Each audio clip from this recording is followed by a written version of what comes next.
The galactic cruiser Varantha hummed with energy as it drifted through Earth's orbit. On board, the Krolak High Council convened in a private chamber, their scaled skin glistening under the artificial lights.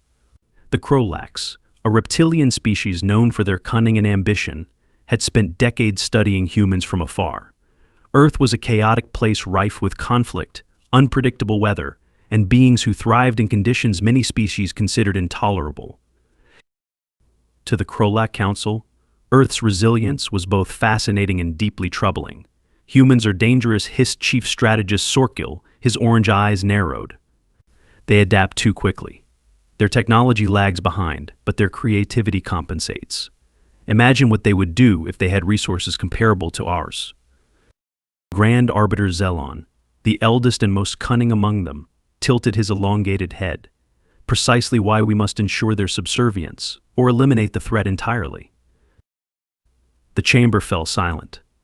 The prospect of war with humans was undesirable. Their unpredictability made them difficult to predict. But subjugation required finesse, a way to weaken them without open conflict. "Perhaps there is another way," mused Counselor Rathis, tapping his taloned fingers together. "What if we undermine them subtly? Break their will without them even knowing?" Poison Sorkel's eyes glinted with interest.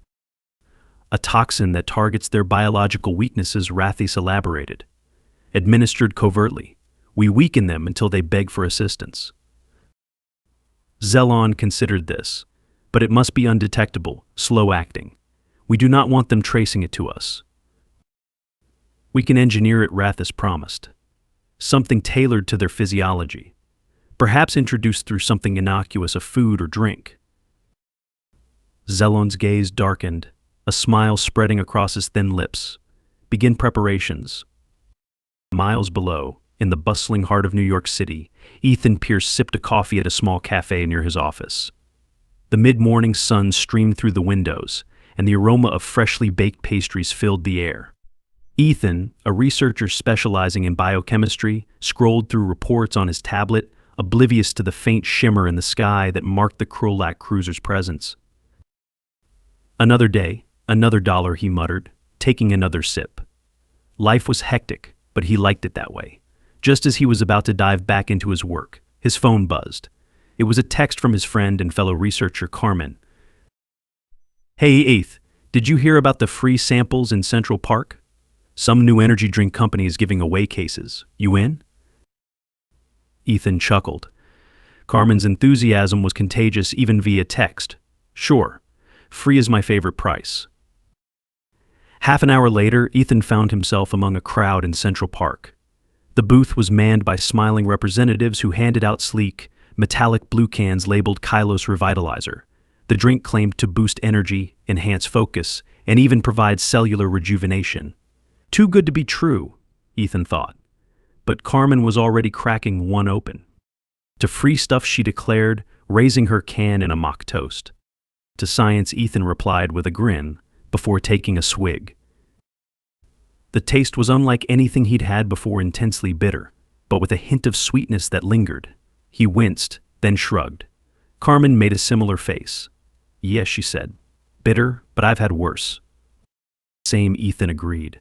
He felt a slight tingling sensation in his fingers but dismissed it as caffeine jitters. What neither of them realized was that Kylos Revitalizer was no ordinary drink. The Krolak-engineered energy drink contained a slow-acting compound designed to weaken human immune systems, impair cognitive functions, and sap their strength over time. The Krolaks, monitoring the situation from orbit, were pleased with their test run. Days passed. Ethan noticed a strange trend among his colleagues and friends who had tried the drink: mild headaches, increased fatigue, and difficulty concentrating. But instead of avoiding it, many people seemed drawn back to the Kylos Revitalizer stand. By the end of the week, nearly everyone in his office had a can on their desk. Carmen was on her third. "I don't know why, but I keep craving this stuff," she said one afternoon, taking a swig. "It's like I'm tired, but it helps kind of." Ethan frowned. "It's probably loaded with caffeine. Or worse. Maybe we should check what's in it." Yeah, you always think everything's a conspiracy. Sometimes it is. Despite his reservations, Ethan couldn't deny that he, too, felt drawn to the drink. The bitter taste grew familiar, even pleasant, and the initial tingling had faded. He was tired more often but pushed through, attributing it to long hours and stress. Then came the breaking point. One evening, while working late, Ethan doubled over with a sudden, stabbing pain in his chest. Panic surged through him. He stumbled to his phone and dialed Carmen. "I think something's wrong." By the time she arrived, he was barely conscious. Carmen rushed him to the hospital, fear etched across her face. "Stay with me," she pleaded. At the hospital, doctors ran tests but found nothing conclusive. "His vitals are stable, but his immune system is behaving erratically," one said. "It's as if something is weakening it." Ethan's eyes fluttered open. "Kylos," he muttered. Carmen's stomach sank. The drink. He nodded weakly. "We need to know." With Ethan recovering slowly, Carmen took samples of the drink to their lab. She spent hours analyzing its components. What she found made her blood run cold, an intricate compound that mimicked nutrients but disrupted cellular processes over time. It was engineered, precise, and clearly not of human origin. The realization hit like a thunderclap. This is a weapon. Meanwhile, on the veranda, the Krolak Council celebrated their perceived victory. Reports from Earth indicated rising fatigue, cognitive decline, and unexplained illnesses. Rathis bowed before Grand Arbiter Zelon. "Our plan is working. Within months, they will be too weak to resist." "Excellent," Zelon purred. "Soon they will beg for our intervention." But their smugness was short-lived. Ethan, now out of the hospital but still weak, joined Carmen and a few trusted colleagues to expose the truth. They released a detailed report on the Kylos revitalizer, backed by data, and warned the public of its dangers. Initially, they were met with skepticism, even ridicule. The idea that an alien conspiracy was behind an energy drink sounded absurd. Yet, as more people fell ill, the truth became harder to ignore. Governments took notice. The Krolaks, monitoring from orbit, grew uneasy. Humans were adapting again, sharing information, rallying together, and searching for solutions. "They're not succumbing," Rathis hissed, his scales bristling. "How is this possible?" Zelon's expression darkened. "Humans are more resilient than anticipated. We must accelerate the effects." The Krolaks modified the formula and distributed new batches, more potent and faster acting. But this, too, failed. Humans began to recognize the signs and avoided the drink in droves. Those already affected found ways to mitigate symptoms through improvised treatments and sheer determination. What baffled the Krolaks most was that some humans, like Ethan, seemed to adapt to the compound entirely. Instead of succumbing, they developed a tolerance. One night, as Ethan sat with Carmen, he cracked open a can. "You know what's funny," he said, taking a swig. "I think I'm starting to like this." "Are you insane?" Carmen gaped. "You know what's in that." "I do," Ethan said, a spark of defiance in his eyes. "But think about it. If we can survive their poison, we can turn it into our strength." "You've officially lost it." Maybe he took another sip, grimacing at the bitterness. "But we've beaten worse odds." The Krolaks watched in disbelief as reports filtered in.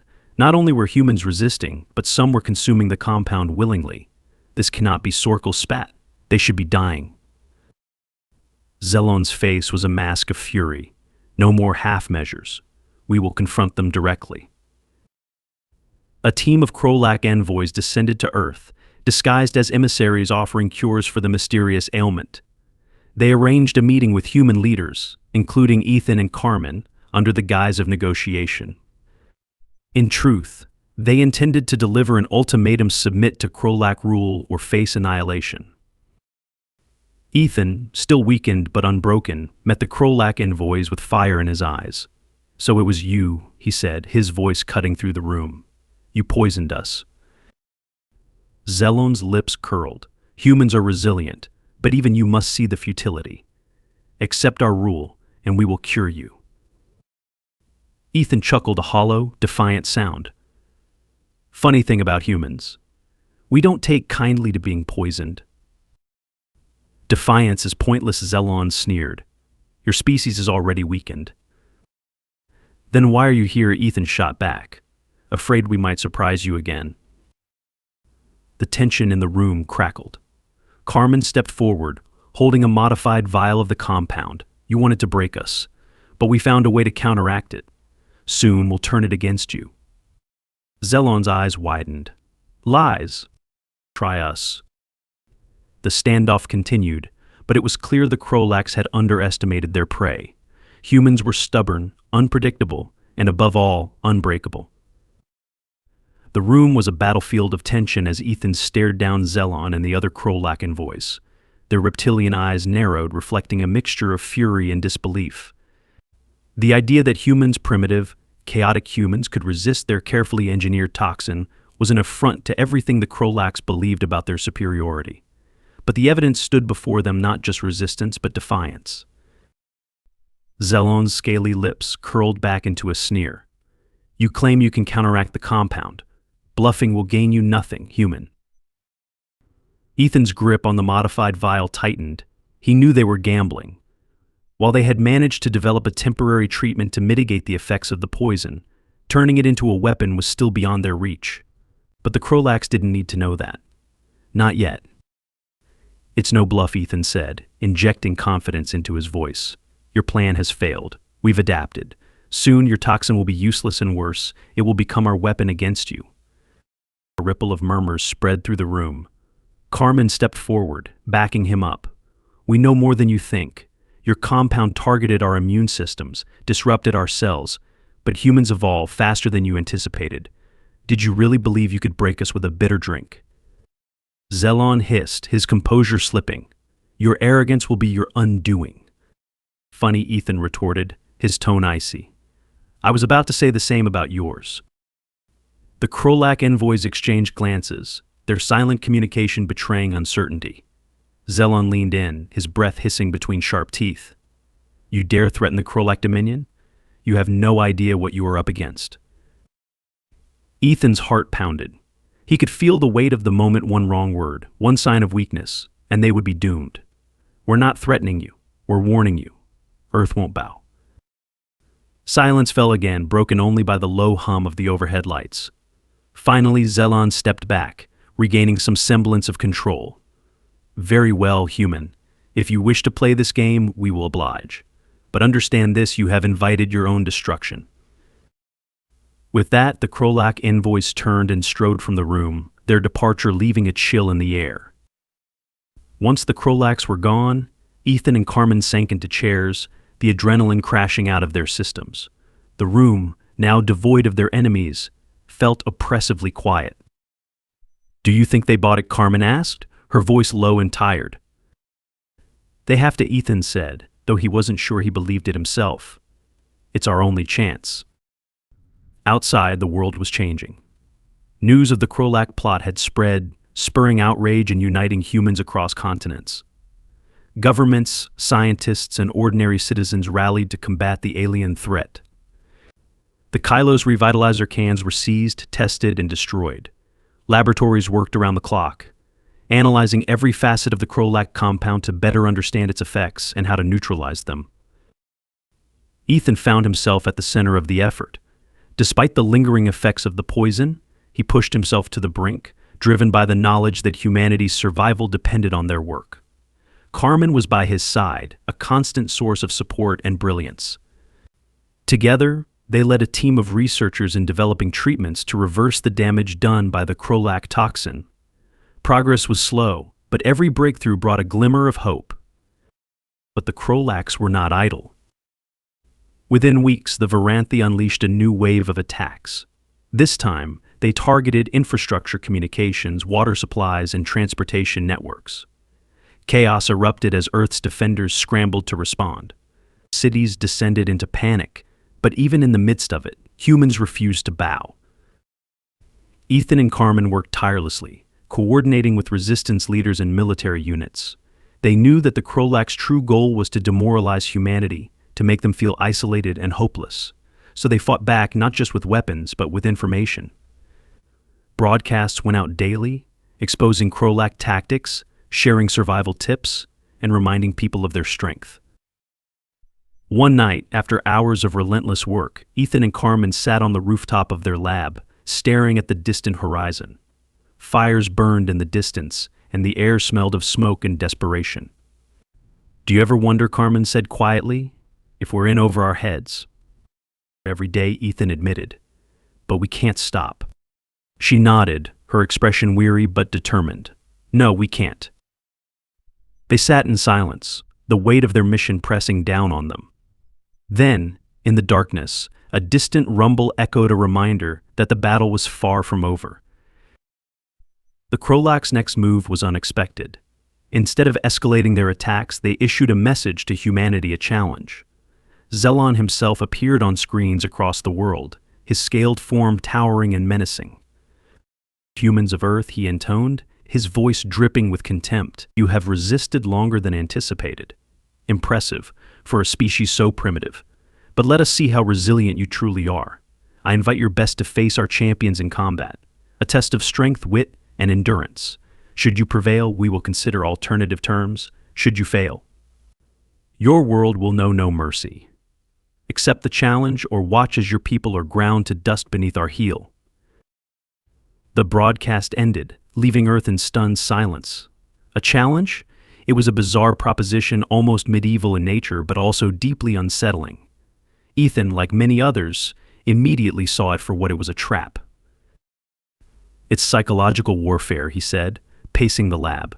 "They want to make us look weak if we refuse, but if we accept, they'll have every advantage." Carmen folded her arms, her eyes blazing.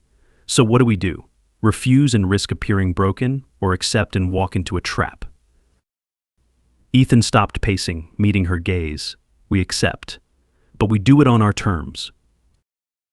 The days that followed were a whirlwind of preparations. The Krolaks had demanded Earth's finest, and Ethan, much to his chagrin, was named one of the champions. His role as a leader in the resistance, combined with his survival of the Krolak toxin, made him a symbol of human resilience. Joining him was an eclectic group: Carmen, chosen for her quick thinking and scientific prowess; Marcus, a seasoned combat veteran with unshakable resolve; and Layla, a young athlete whose agility and fearlessness inspired those around her. When the appointed day arrived, the human champions were transported to the veranda. The Krolak warship's interior was a cold labyrinth of steel and glass, its halls humming with energy. They were led to an arena massive, circular, and lined with Krolak spectators who hissed and jeered from above. At the center stood Zelon, flanked by his own champions, towering warriors clad in sleek armor, their eyes glowing with malice. "Welcome, humans," Zelon said, his voice echoing through the chamber. "You have chosen defiance over submission. Now prove that your defiance is more than empty bravado." Ethan stepped forward, his heart pounding. "We're ready." Zelon smiled a cold, predatory smile. "Then let the trials begin." The first trial was a test of combat.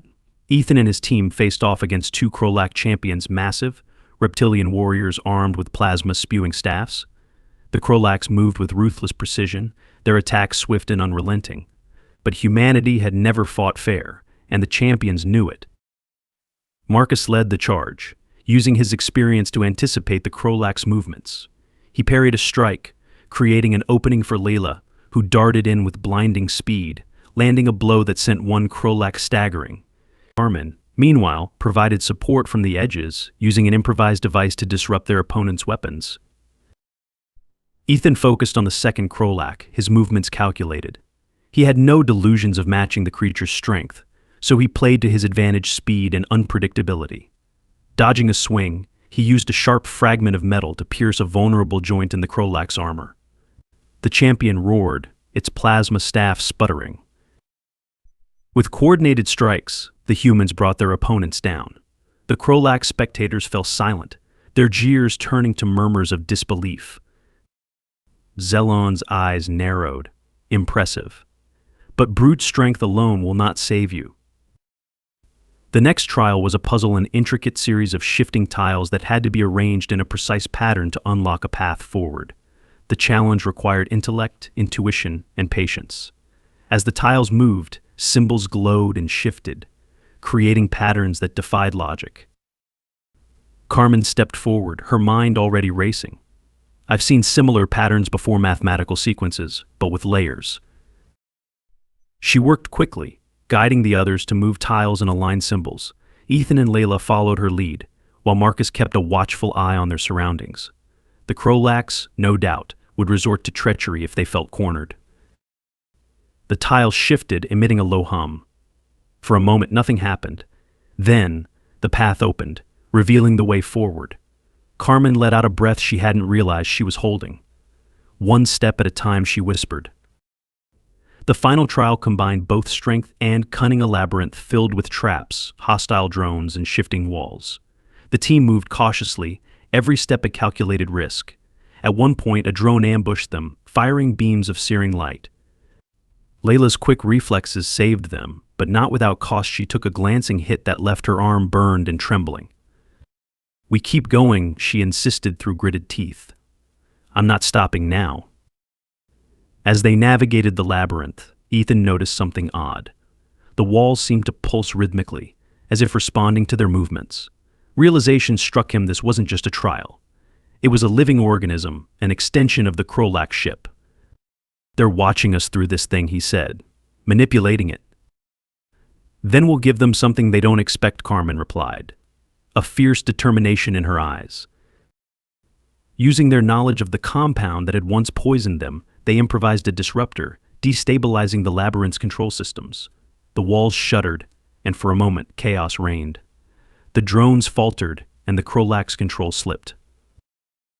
They seized the opportunity, pushing forward until they emerged into a massive chamber bathed in harsh light. Zelon awaited them, flanked by his remaining champions. "You have come far," Zelon said, his voice devoid of warmth. "But this ends now." Ethan stepped forward, exhaustion and defiance warring within him. "We're still standing. That's more than you expected." Zelon's eyes gleamed with malice. "Indeed. But every defiant spark must be extinguished." The final battle was brutal. The Krolax champions fought with relentless fury, and for every step the humans gained, they paid with blood and sweat. But they refused to surrender. They moved as one, each covering the other's weaknesses.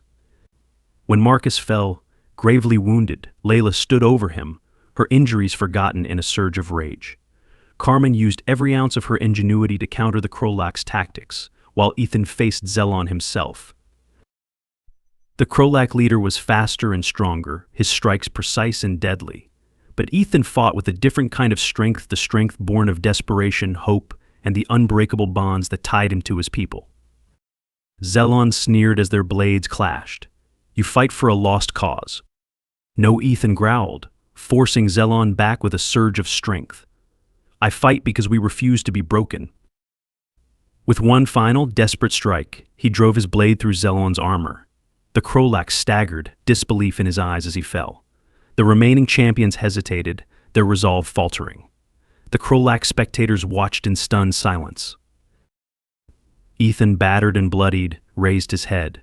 "Earth doesn't bow. Not to you. Not to anyone." The chamber erupted not with cheers, but with murmurs of something that had once seemed impossible: respect. In the days that followed, negotiations began anew. The Krolax Dominion, forced to acknowledge humanity's resilience, retreated from its campaign of subjugation. It was not an end to conflict, but it was a chance, a fragile, hard-won chance for a different future. Back on Earth, Ethan, Carmen, and the others stood together once more, their wounds still healing. "Do you think they'll be back?" Layla asked, her voice soft. "Maybe," Ethan said, staring at the horizon. "But if they do, they'll know what to expect." Carmen placed a hand on his shoulder. "We don't surrender." "No," Ethan agreed, a faint smile tugging at his lips. "We don't." As the sun dipped below the horizon, they stood together, worn, scarred, but unbroken, ready to face whatever came next.